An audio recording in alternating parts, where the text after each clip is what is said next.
नरेंद्र मोदी जिंदाबाद। जिंदाबाद जिंदाबाद। हाँ हाँ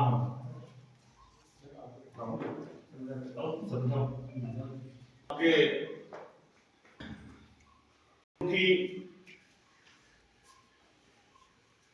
पंडित दीनदयाल उपाध्याय जी के इस प्रशिक्षण महाअभियान में पधारे हुए मेरे साथ आज के कार्यक्रम की अध्यक्षता कर रहे पूर्व पंचायत समिति सदस्य आदरणीय कौशिकी साहब और भाजपा के वरिष्ठ कार्यकर्ता रहे और सरपंच का दायित्व निर्वहन करने वाले आदरणीय जीवन सिंह जी साहब, जिले की टीम से वक्ताओं के रूप में पधारे हुए पूर्व महामंत्री और देवगढ़ के तत्कालीन वर्तमान चेयरमैन साहब आदरणीय शोभला जी साहब, भाजपा के जिला उपाध्यक्ष रहे और हमारे पूर्व बीओ शिक्षाविद आदरणीय रमेश जी कंसारा साहब, इस मंडल की अध्यक्षता कर रहे मंडल अध्यक्ष आदरणीय महेंद्र जी साहब, और इस समय का समर्पण भाव से इस संगठन को सेवाएं दे रहे और पूरे विधानसभा के प्रभारी आदरणीय धर्मवीर जी कीट साहब, पार्टी के सभी ज्येष्ठ और श्रेष्ठ कार्यकर्ता मंडल, आज आपको शायद ऐसा विदित हो रहा होगा कि एससी कार्यक्रम का आयोजन शायद प्रथम बार देखने को मिल रहा है। काफी वरिष्ठ लोग भी बैठे हैं मेरे पास इस सदन में, लेकिन भाजपा का जो स्वरूप ये देखने को मिला है, उसके पीछे हम एक किसी न किसी हमारे जो महापुरुष हुए पार्टी को त्याग तर्पण और समर्पण भाव से इस पार्टी का स्वरूप कैसे अच्छा बने, ऐसी मनन शक्ति उन्होंने अपने आप में स्वयं प्रेरणा से शुरुआत की, जो जनसंघ के दौर से चालू हुई और आज भाजपा के रूप में पूरे विश्व में अपना स्वरूप,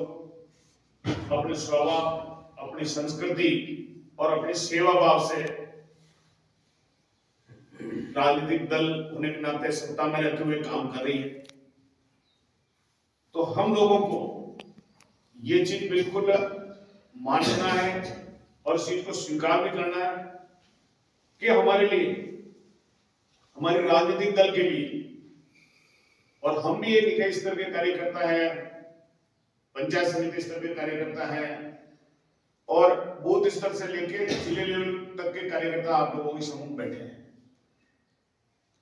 हम लोगों के सबके नैतिक दायित्व है कि हमारा राष्ट्र प्रथम होना चाहिए। इस भाव को लेकर हम लोग इस राजनीतिक क्षेत्र में काम कर रहे हैं और सहयोग प्रदान कर रहे हैं। हम एक आदमी होने के नाते, एक पारिवारिक सांसारिक जीवन के नाते हमारे साथ कई हमारी महती जो आकांक्षा है वो भी जुड़ी हुई, लेकिन उनकी पूर्ति हो, हम परिवार के जिम्मेदार व्यक्ति हैं, हम किसी स्वरूप में उस परिवार के सदस्य हैं कि हमारा समय का समर्पण इस राजनीतिक संगठन में दे रहे हैं, लेकिन उससे पहले हमारे परिवार को चलाने की भी एक जिम्मेदारी रहती है। लेकिन हम लोग क्या है, उस वातावरण को भी निर्माण करना है, लेकिन उससे प्रथम हमारा क्या है, राष्ट्र प्रथम उद्देश्य है हमारा जिस राजनीतिक दल का। हमारी संस्कृति कैसे मजबूत हो, इन चीजों पर भी हमें फोकस करना है। हमारे व्यक्तित्व का निर्माण लेके हमारे जो आने वाली पीढ़ी इस देश के लिए काम आवे, इस मां भारती के लिए काम आवे, ऐसी आयोजनों के लेकर हमारे राजनीतिक दल जो है हमारा भारतीय जनता पार्टी, वो इस विषय को लेकर आगे बढ़ रहा है। तो हमारे मन में थोड़ा थोड़ा एक स्वच्छंद भाव आना चाहिए, मैं जीऊं तो मां भारती के लिए, जीऊं तो राष्ट्र के लिए, उसके बाद में मैं किसी सत्ताधारी नेता के लिए भी बात करूं, मैं किसी परिवार के लिए भी बाद में जीऊं, मैं मेरे लिए भी बाद में जीऊं, लेकिन सर्वप्रथम मैं मेरी मां भारती की वैभव गरिमा कैसे बने, इसका चिंतन हमें होना चाहिए। और इस भाव को लेके आज बूथ अध्यक्ष कितनी मेहनत करते हैं और वो बूथ अध्यक्ष की मेहनत का ही परिणाम है कि आज हम लोग पूरे विश्व के अंदर हमारी भारतीय जनता पार्टी नरेंद्र मोदी जी के नेतृत्व की सरकार जो पूरे विश्व में डंका बजा रही है। तो कहीं ना कहीं हम लोग एक व्यक्ति काम नहीं कर रहे, करोड़ों लोग जो इसमें सेवा समर्पण का भाव लेके चल रहे हैं। तो ये चीज हमारे मन में थोड़ी केंद्रित होनी चाहिए, ये मेरा आप लोगों से विशेष आग्रह है। तो मैं जो निवेदन करना चाहूंगा हमारी पार्टी का एकात्म मानववाद का भी कुछ विषय कि पंडित दीनदयाल जी ने इस चीज को प्रतिपादित किया, उज्ज्वलित किया कि भाई हम लोग भाजपा का मुख्य आधार मानकर इसके विकास को केवल हम आर्थिक स्वरूप ही नहीं देना चाहिए कि हमारा भाजपा का नेता मैं बनूं, भाजपा का कार्यकर्ता मैं बनूं, केवल उसका हमारा इकोनॉमिक स्थिति या मेरा पद ही बढ़ा रहे, ऐसे भाव में या मैं पैसे वाला बिंदु वाला नहीं हम लोग काम करें, इस भाव से हमें नहीं, हमें हमारे समाज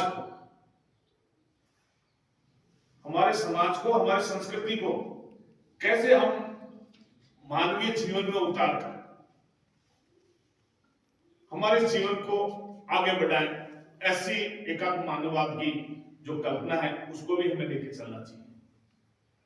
तो मेरा निवेदन आपसे सांस्कृतिक राष्ट्रवाद हमारा जीवन चलेगा, चल ही रहा है, ऐसे कई उदाहरण है। जैसे मैं आपको बताऊंगा कि हमारी संस्कृति जो जिस तरीके से अभी दीपक संस्कृति का प्रचलित हुआ है, हम लोग एक दूसरे को राम राम जय श्री राम करना सीखे ना, और आज से तत्कालीन समय में हम लोग इन चीज विषयों पे ध्यान ही नहीं देते थे, क्यों ध्यान नहीं देते थे कि हमारा भाव ही ठीक नहीं रहा है, हम लोग उसको वैसे ही चल रही है ट्रेन, उसमें बैठ गई यात्रा, लेकिन हम उस ट्रेन में बैठे हैं, सुरक्षित बैठे हैं, सुरक्षित उतरे, उसके बीच की जो यात्रा है हमारी मध्य यात्रा, हमारे सहयोगी में जो बैठे हैं हमारे सहयात्री है, उनके भाव कैसे हैं, उनका अध्ययन भी हम लोगों को करना है, और उनके भाव को पढ़कर हमारे अगर जीवन का उद्धार होता है तो उस यात्री को भी हम लोग सम्मान की दृष्टि से देखते हुए यात्रा तब तक हमारी अंतिम यात्रा नहीं हो तब तक उसको सम्मान की दृष्टि से देख के हमें उनको चलाना चाहिए। यही हमारी संस्कृति मजबूत रहेगी। चाणक्य नीति में साफ कहा, जिस देश की संस्कृति